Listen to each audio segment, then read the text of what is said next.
inconvenience, minor inconvenience if they wanted to push this thing through. But right, but it's not something they could just one day say, "Oh, we just thought of this." It's right. Yeah, just kind of bringing the attention to the forefront, which is actually, I had seen your quote of that you wanted to make people aware and to kind of provoke some thought or emotion. I'm not sure if that was. Yeah.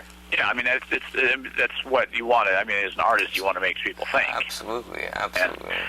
And so, until as far as people, they can hear this talk all day on TV or the radio or internet or whatever about North American Union, Amero, or whatever. But if they see a coin in their hand, then it'll really sink in that, okay, this is something that could happen. Right, and that's something, like, especially, I said, I don't know what the news site is really going to focus on, but that's something that kind of struck me, because that's it kind of spoke very much to my heart, and it's the idea of what role do you think designers, artists, no matter I guess an artist in any capacity, whether you're a graphic designer, a coin minter, a fine artist, whatever it may be, the role that they play in actually bringing attention to things, the role of either education or awareness, or if it's just a kind of visceral emotion that you're going for. Right. I think it's very important. I was wondering if you would speak on that a little bit more than just that kind of... Right. Well, when I make a coin or a medal or a token, I like to, obviously I'm interested in making a statement of some sort.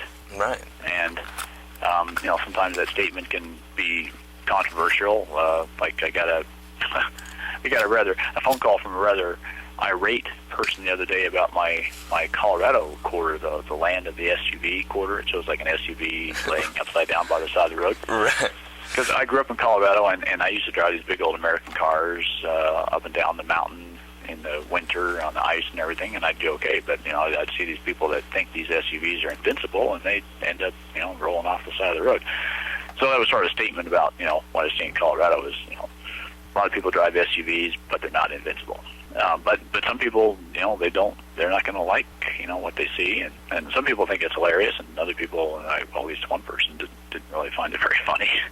But I guess I can't help that. I'm not going to change because I think someone's going to not like it. I'm not going to make something that's racist or really hateful, but I'm not going to, because if I'm worried about one person not liking something. Right, you'd never be able to do anything ever again. Yeah, never be able to do anything, right. Yeah. I mean, some people don't like the fact that my Amero coins I have, of all things people complain about, and some people don't like the fact that they can see a belly button, that there's a midriff on the Seat of Liberty figure. Really? Yeah. So it's and some people do like that, there's always going to be differences. Of course, yeah.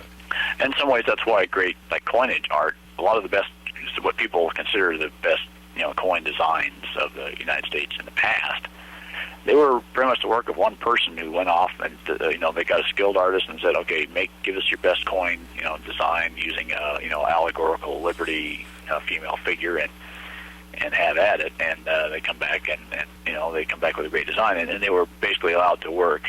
They were given the task. It wasn't like a competition or anything. They were given the task, and they were able to, free to go out and do what they wanted, and came back with some great work. But unfortunately, they don't want to give people that long a leash these days.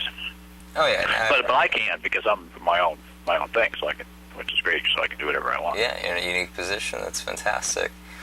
Can I ask you about the actual the design? I think it's very interesting. There's, obviously the kind of gear in the background. I don't know if that was maybe a sun. It appears to me to be almost like a gear piece. Yeah, that's sort of an industrial symbol. Right. Symbolizes industry. Actually, it's a kind of a retro design, actually, because the United States in the past had some Seated Liberty coins. In fact, from about 1838 till the 1880s, they had, Seated Liberty design was used on the half dime, which is a 5-cent piece, the dimes, 20-cent pieces, even quarters, half dollars, and dollars. So it was used on quite a few coins. So I certainly had no interest in copying that, but No, but I understand. It was kind of, I guess you could say it was inspired by that somewhat, but I like the allegorical liberty figure, rather than president or something like that, more of a symbolic type of image. So the different Amero coins I have the same figure on there. One thing about, of course, doing it digitally, I can sculpt the figure and then I can manipulate it a little bit. I can mirror it, and I can change the background, put different elements around it, things like that. The different Amero coins I have different things with them. On some of them, she's holding a torch. On other ones, she's holding a small globe. Some facing left, some facing right, but basically the same figure on all the ones I've done so far. Yeah, on the actual platform, there's one I'm looking at right now, and I'll maybe get to the others, but there's the where she's facing left, she's got the torch and a spear in her hands. I guess it's kind of like the olive branch and arrows kind of dichotomy. What about both in the platform and to the left of her? There appears to be almost like a stack, like a bundled column. I don't know if it's like an ionic. Oh, right, like a bundle of sticks and with a diagonal with like rope wrapped around it. Right. Yeah. The symbol. That symbolism comes from a couple of things. It's they call it the faces actually. Right, faces. Which we have in where you have like an axe, like it's the body of an axe, and if you look at in Congress, they're up behind the rostrum there. They've got two of those, and the winged Liberty Head, so-called Mercury dime that the Mint made from U.S. Mint made from 1916 to 1945 had that on the reverse. But I don't have the axe head. But the other my symbolism of it is it's the old symbolism of, united we stand, divided we fall. It's the old story of you take a bundle of sticks and you can break one at a time, you can break them easily. But if you bundle them all together, you can't break.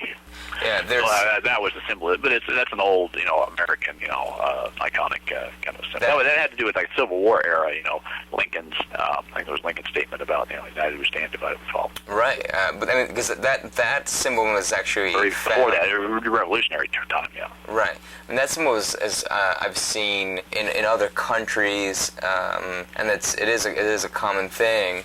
And I thought it was interesting that the placement of the globe on specifically the coin I'm looking at is almost like that axe head. There, it's almost placed as such. I thought it was very interesting. I don't know if that was intentional or not, but. I didn't intentionally place it as an axe head. I placed it where I thought the overall arrangement would work, but I didn't. I figured she already has a spear in her hand, so I don't need an axe head too, because then it would start to be okay. Now we got two blades on this thing. What's going on here? and I mean, some people have also said that it's a little bit almost warlike in a way. I mean, yes, she's holding a spear and sort of dominating the globe, or holding the globe in her hand, symbolizing, okay, she's going to take the world by force and that kind of a thing. In the back, I've had people claim that, that makes them think of a Nazi symbolism, which obviously was not my intent in the slightest, but actually it looks more, the eagle is clutching olive branches in one talon, and then the other one lightning bolts. Now, the U.S. Mint, United States coins, and they... Okay, fantastic. I was running off battery power and that ran out as you were talking. So obviously the lightning bolt would have the same idea as the massive arrows or something like that. That kind of symbolism there. Right. Ship more technology, higher technology in a way. Now electricity and all that modern advancements in a way. Okay, but the symbolism, just like I said, I understand completely, but just to clarify, it was not any kind of dominance with her holding a globe or anything like that, or any of these things. It's more classic symbolism. Was your yeah, I mean there are thinly veiled, references to dominating the globe on there. But when the globe is shown, it is basically just showing North American continent. So the idea was just to show the North American continent. I mean, if they ever did, if this was to make it look like what, a conception of a real North American Union on a coin, you'd want to show, the North American Union sort of shown together, and that's what I did. But it just happens that on the back, the eagle is sort of above, above the globe. Right. Well, I mean, actually, in the on the I guess would be the head side of it, where the Liberty figure is also holding a globe in her hand. That was again the same basic symbolism. I mean, I wanted people to look at this and think. I mean, is this really realize that there are new world order forces, Oh, at work. absolutely.